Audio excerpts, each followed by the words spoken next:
While Bangladeshis are celebrating the Nobel Prize, there is considerable tension about the violence that will hit the streets between now and January 2007, when the next general elections will be held. The political parties here are notorious for the clashes that they have that disrupt normal life.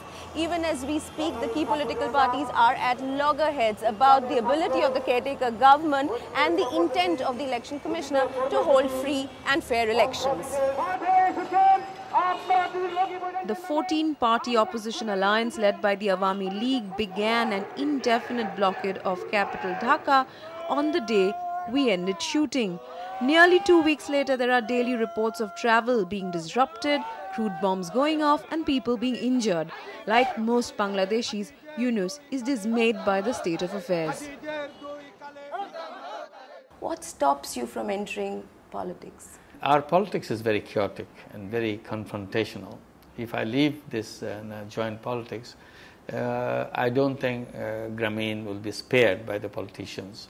They will bring all kinds of allegations, all kinds of gossips about it and so on. So I don't know whether that would be a good thing for the organizations, for the movement to be built. And also whether I'll be effective leader at all. I have never been tested on the political ground, so that's another unknown territory. I may be successful, I may be just forgotten as a politician. So he was doing okay, why did he leave it? Is there a possibility that we might see a third force?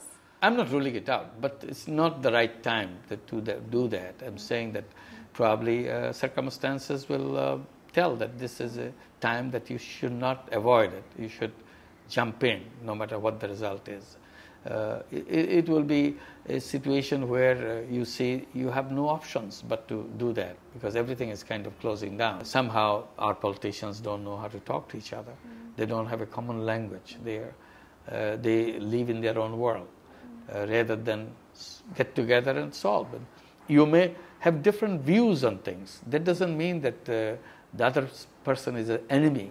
And here, if you are not believing something, you are not only enemy of the person, you are enemy of the state. It's so easy to accuse you that you are against the interest of the state. To go that far, it takes politics too far away. So we have to bring it to after all, there is no ideological differences. It's a center anyway. A little bit this way, a little bit that way. Those radical left and those radical those days are gone. The real movement, real people are in the center. How you position that center to move forward and achieve the progress that you want to achieve. And we have a lot of favorable circumstances that I see for Bangladesh. And one of them is having two neighbors who are moving very fast. India is moving very fast. China is moving very fast. It's a huge economies.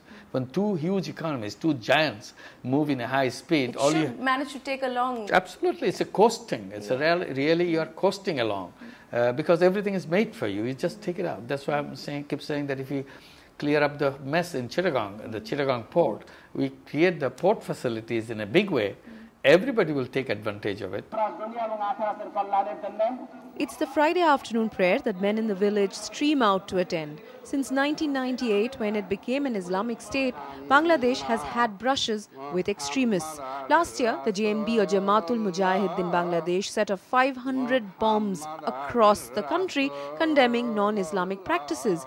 Like all other problems facing Bangladesh, Yunus perhaps over-optimistically says solutions can be simple.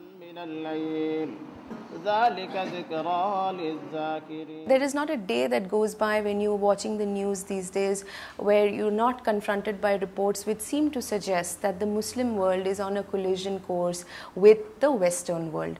From where you are and the work you've done, how do you think that, where do you think political leaders, religious leaders are going wrong?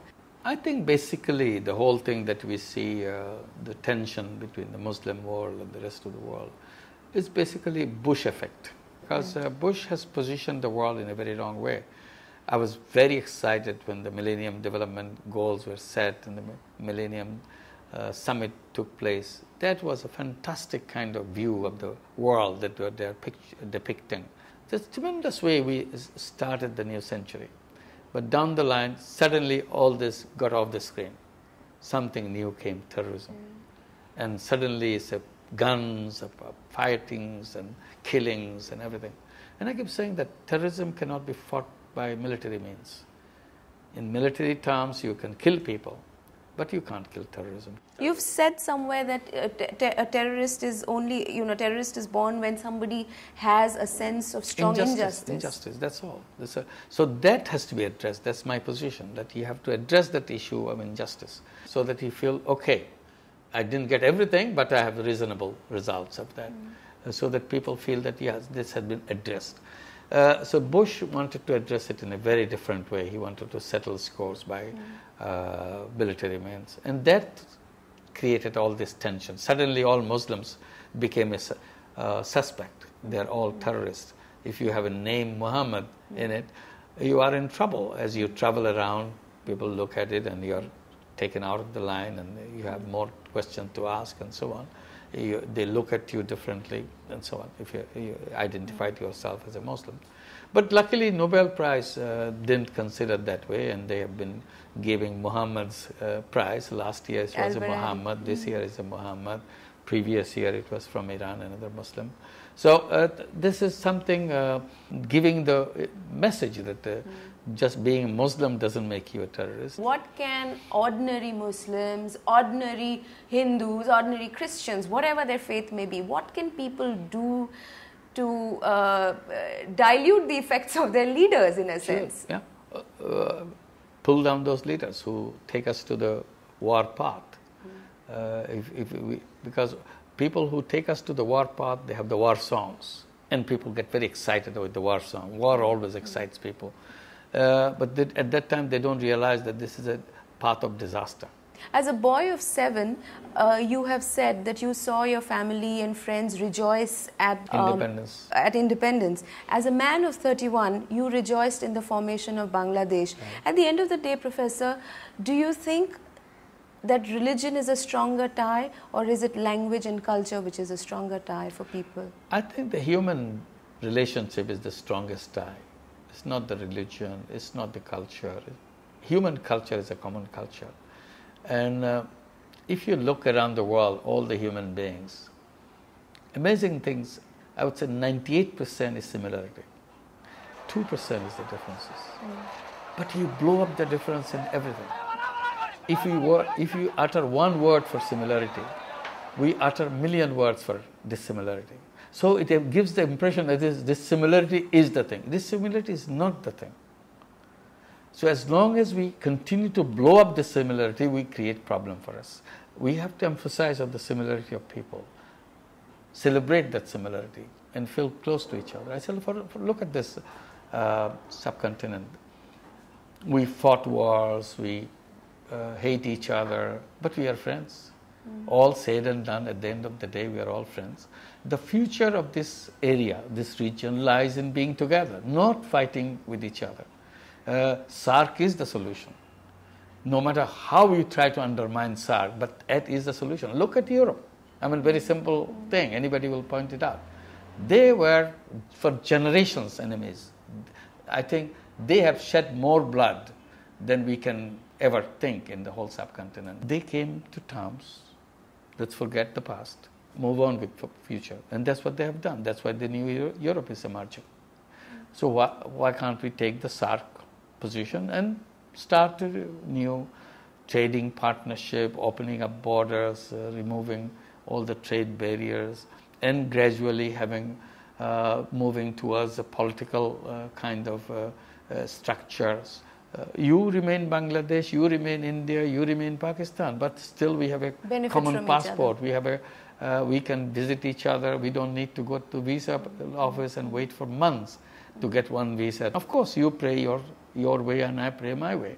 When we began Grameen Bank, people said, you can't bring the Muslim women to sit with the Hindu women in the village because they live separately, their traditions are different. I said, again, we go through the question of differences. But they live together, they go through the same problems.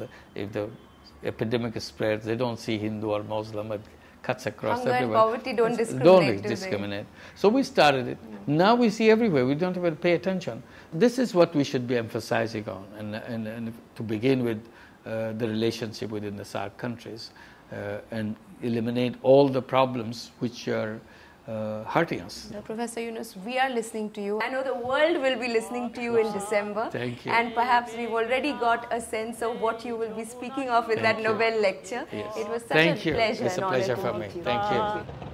এই মেঘনা এই যমুনা সুরমা নদীর পথে আমার রাখাল মন গান গেয়ে যায় আমার রাখাল মন গান গেয়ে যায় এ আমার দেশ কত আনন্দ বেদনা যমুনা নদীর ওই প্রান্তে